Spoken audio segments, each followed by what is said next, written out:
Okay, let's talk about everything going on with Nintendo right now. This video will be divided into two sections. The first section will talk about all the hidden costs surrounding Switch 2 and potential explanations as to why. And then the second part will focus on how the tariffs have hit Nintendo, with them recently having delayed pre-orders for the console as economic factors remain uncertain. So let's start with pricing for Switch 2. It was announced during the Nintendo Direct that the console will come out on June 5th, 2025, but they oddly left out the price of, well, anything, the games, the console itself, bundles, you name it, and that's something that I found kind of bizarre. And then it wasn't long before I discovered that it was for good reason. One of the reasons was because they're trying to increase the baseline price of AAA games from $70 to $80. We discovered that if you go to the Nintendo website and go to the Mario Kart World page, scrolling all the way down, and I mean all the way down, you'll find that the MSRP for the title has been set at $80, the most expensive base price for a AAA game to date, and no doubt something that is going to pick up trend and other companies will follow suit. We also learned that Switch 2 on a separate website, Business Wire, will cost $450 for the base package. And then if you get the Mario Kart World bundle, that price will go up to an MSRP of $500, which is a pretty good bundle considering you're saving $30 on Mario Kart World essentially. But yeah, the $80 MSRP for Mario Kart World created quite a bit of backlash, and for good reason too. I mean, we're talking about price increases that are not in line with the way wages have kind of stayed the same, especially in countries like America. Yes, I get it, inflation and all, but wages haven't kept up with inflation. And so just the current economic situation doesn't make this the most consumer-friendly move. And seeing Nintendo kickstart this and the trend that this will begin with all other companies likely increasing their prices to $80 means that gaming is about to get significantly more expensive. And the Switch 2 experience will be more expensive than the Switch 1 experience for a number of factors, namely in the form of price increases across their accessories like the Joy-Cons. Instead of costing $80 for Joy-Cons, the Joy-Con 2 controllers will cost $90. We've got the upgrade packs for old Switch games that are likely to be anywhere from $10 to $20 depending. So stuff that's simpler like graphics and performance upgrades will likely be $10. And then for Switch 2 enhanced games that also come with extra content like Mario Party Jamboree and Kirby Forgotten Land, those are likely to cost $20 based on the analysis that people have done of Japanese prices between the Switch 1 price versus the Switch 2 price. There's no official confirmation from Nintendo yet, but this sounds about right if you look at the yen price for the Switch 2 versions of these games and just the general trend of these kinds of generational upgrades. I would bet that this is an accurate representation of what we can expect for upgrade packs. A lot of people aren't happy about that because many feel as though certain kinds of upgrades, like the Zelda ones, where it's just essentially a performance upgrade and a graphics upgrade, those should be free. And the stuff with extra content, that stuff you can charge a little bit more money for, but $10 to $20 for these upgrades just seems really steep. And yeah, I mean, there's this IGN article that essentially gives you the price points for all the things announced for it so far, the console itself, the games, the accessories, you name it. And you can see right here, the prices are pretty significant, and this stuff does add up. As for the reasoning behind some of these price points, well, according to analysts that IGN spoke to, they believe that it's a combination of both Nintendo trying to anticipate tariffs, and also they believe that they can just price things higher because people will buy this stuff. And that's alongside the fact that manufacturing costs have increased over time, and so they're trying to compensate for that. They believe that it's them trying to kind of future-proof things because it's easier to lower prices over time than it is to kind of set a baseline price and then increase that price later on. And they believe that it's also Nintendo testing the waters on just how far they can push game prices. And with something like Mario Kart, which they know is a huge IP that will do gangbuster numbers, that will sell en masse, they believe that they can get away with it. And the unfortunate thing is that I think they're right. I hate that this is a thing, but Mario Kart is so big as a franchise that even at $80, this will sell extremely well because it's freaking Mario Kart, and they made a huge splash with the Mario Kart World presentation, this being now like an open world racing game. A lot of people are really excited about this game, and just the Mario Kart IP is something that Nintendo can price at that price point and still likely sell quite a few copies. And if this does succeed, then it means other companies will look at this and go, maybe we can get away with this too, and they'll start increasing their prices to $80 baseline for their AAA releases. And again, just gaming is going to get more expensive. And then beyond all of that, something else that's drawing a lot of attention is the fact that in Japan, there's a version of the Switch 2, a region-locked version that is like $100 cheaper than what the Switch 2 costs everywhere else.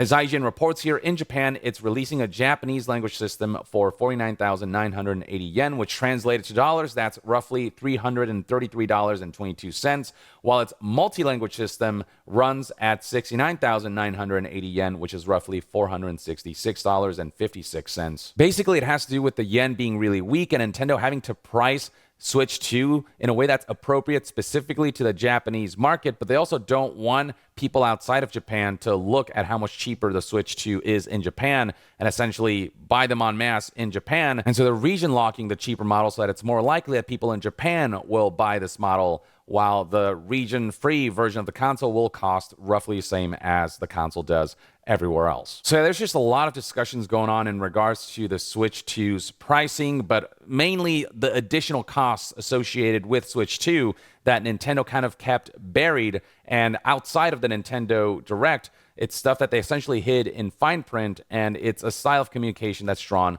a lot of backlash. Even former Nintendo PR managers have criticized Nintendo in this regard, saying stuff like, I don't want to blow things out of proportion, but this does feel like a true crisis moment for Nintendo. Scrolling further down, you'll find IGN reporting on these PR managers, former PR managers for Nintendo of America, going to their YouTube channel to talk about how the lack of a price and the Direct itself was a deliberate omission that caused confusion and misinformation as fans scrambled to find out pricing confirmation elsewhere. The former PR managers said that the Switch 2 and Mario Kart World pricing was intentionally omitted from the Direct for a reason, but handled poorly in terms of the information being in all these different places, and you're expecting the fans or the consumer to piece it all together. And then one of the former PR managers added, it just shows some disrespect to the consumer where, oh, you just saw the Direct, you're so excited, you're just going to throw your money at us blindly. You're not going to even ask the question of how much it costs because you're so excited, aren't you? It's a bit degrading almost to the intelligence of the consumer. Yeah, disrespect is the right word, honestly. The lack of transparency in that Direct is incredibly scummy, or as one of the former PR managers put it, it's a little degrading almost to the intelligence of the consumer. They're enabling the story to get out of hand, out of control. They have lost control of this. But the PR surrounding Nintendo Switch 2 because of pricing stuff is not the only thing they've lost control of. They've also lost control of essentially their pre-launch plans for the Nintendo Switch 2 after the Trump administration in the US announced what tariffs look like across the globe, and they're far worse than Nintendo expected. And so what's happened is that Nintendo's had to delay pre-orders for the Nintendo Switch 2, which were originally slated for April 9th, 2025, as detailed here on the Business Wire press release, where if you scroll all the way down, aside from listing price points and bundles and whatnot, it says right here that Nintendo Switch 2 will be available for pre-order in North America from participating retailers beginning on April 9th, 2025. Now, the page you're looking at here is from Wayback Machine. This page has since been completely delisted and taken off the web. If you go to the non-Wayback Machine version of this press release page, you'll find this, a 404 error saying stop the presses. The page you're looking for has gone out of circulation. And that's because that press release is no longer relevant. It is no longer accurate information. It is no longer the current event, as the tariffs has significantly impacted plans for the Nintendo Switch 2 in terms of when pre-orders go live and likely prices as well. So here's GameStop's update on Nintendo Switch 2. It reads right here, pre-orders for Nintendo Switch 2 in the US will not start on April 9th, 2025 in order to assess the potential impact of tariffs and evolving market conditions. Nintendo will update timing at a later date. The launch date of June 5th, 2025 is unchanged. GameStop will continue to work closely with Nintendo and provide updates as soon as more information becomes available. Stay tuned for further details. So Switch 2 will still launch on June 5th, 2025, but Nintendo has to go back to the drawing board when it comes to price points because the tariffs are pretty significant. Right here we have a BBC article that details the kinds of tariffs we're going to see from the US. And so there's a baseline 10% tariff that is being applied across the globe, but then there are these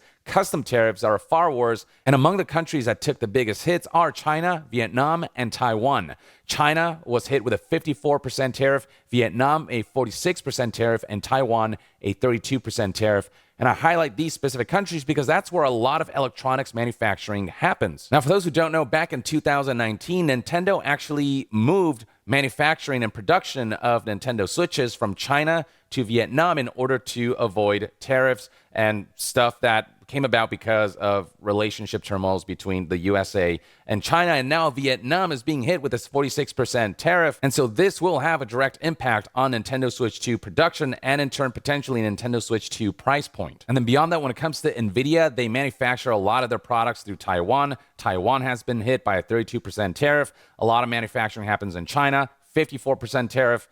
So yeah, Nintendo decided to retract their earlier announcements and essentially kind of try to assess the situation before they make official what people will be paying when they pre-order the console, which was why they had to delay the pre-order date in order to be able to kind of track the situation and make adjustments appropriately. This is unprecedented. Nintendo could not have chosen a worse time to announce and launch their console. And it's not just Nintendo who will be affected by this. That's one thing to note.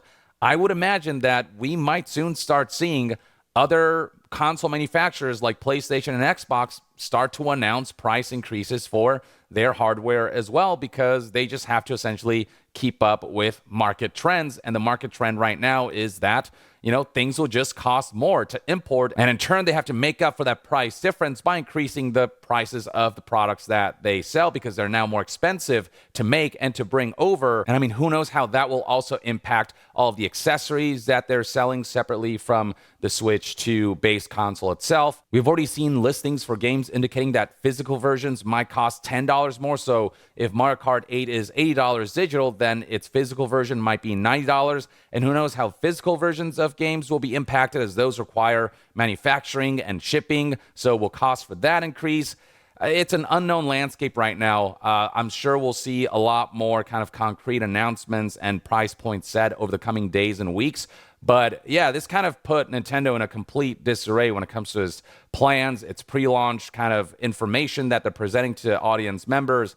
And that's probably why they refrained from announcing price points on the Nintendo Direct itself, and why they relegated that to press releases, because they themselves didn't know what was going to happen. The tariff announcements happened essentially. Those certain things like Mario Kart World's MSRP, they kept that information under wraps, and they didn't disclose that during the Nintendo Direct because they knew the backlash that would create. And Mario Kart World being the first thing that they showed, them kind of pointing out that it's $80 from the get-go at the start of the Nintendo Direct would probably create a lot of negative PR from the outset. And so they intentionally kept that information buried on their website as to try to mitigate some of the negative PR from that. So that was not an uncertain thing. That was a very calculated move. Nintendo just happened to pick the worst day possible to make all of these announcements on the day that President Trump went on to announce all of these tariffs. And so that left Nintendo in a situation where they had to do a lot of guesswork, and it would seem as though the tariffs impacted them in far worse ways than Nintendo thought. And so now they're having to reassess their entire situation. I've never seen a company having to retract information, details, and plans like this at such short notice. This is, without question, a bit of a crisis for Nintendo, and also just for gaming as a whole. All of it is going to be impacted by the tariffs. When prices increase, customers spend less. When customers spend less, companies lose money. With imports across the board increasing in price because of these tariffs, what that means is that the higher prices across the board, not just in gaming, but just about everywhere, means that customers will want to kind of hold on to their money and only spend on necessities. And so with the economic recession we're headed into, people will spend less money on gaming, as that is more of a luxury than anything. That's a bad outlook for game companies across the board in terms of game sales, hardware sales, you name it. When companies don't get the financial results that they want, that's going to affect and impact the company across the board. That might lead to layoffs, cancel projects, studio closures. And so it's just the domino effect of things that will put the entire games industry in a rather precarious position. And again, we're seeing Nintendo having to respond to this now because they're launching a brand new console, but we're likely going to see other companies, whether it's hardware and console makers or just game publishers, start to respond in kind. And with the normalization of $80 games kind of coming into play, that's likely going to be accelerated in the normalization because of the economic situation now, where they're forced to increase prices because of tariffs that are kind of forcing that hand.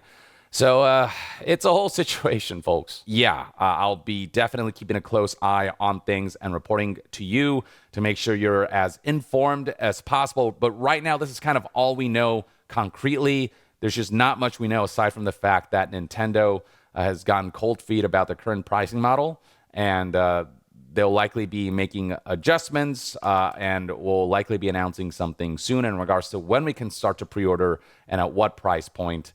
So I'll be curious to see just how much things are affected on Nintendo's end. And then on top of all that, they have to deal with the backlash of all the hidden costs that they're adding to the Nintendo Switch 2 platform, with the MSRP of games going up by $10 from $70 to $80, with their accessories being more expensive now, so on and so forth. So this is quite the situation that Nintendo will have to navigate. This is quite the uphill battle that Nintendo has kind of forced for themselves and that extenuating circumstances have brought to them. And so I'll be curious to see how Nintendo ultimately navigates all of this. And that, ladies and gentlemen, is everything you need to know. And that's one man's take on all of this. Let me know in the comments below what your thoughts and opinions are on Nintendo delaying Switch 2 pre-orders and how you think the tariffs imposed on China, Vietnam, and Taiwan will ultimately impact Switch 2 pre-launch plans and price points, so on and so forth. Share your take in the comments below, and to be further updated on all things gaming news, reviews, and discussions, stay tuned right here on Young Yeah. I'll see you guys next time. Young out.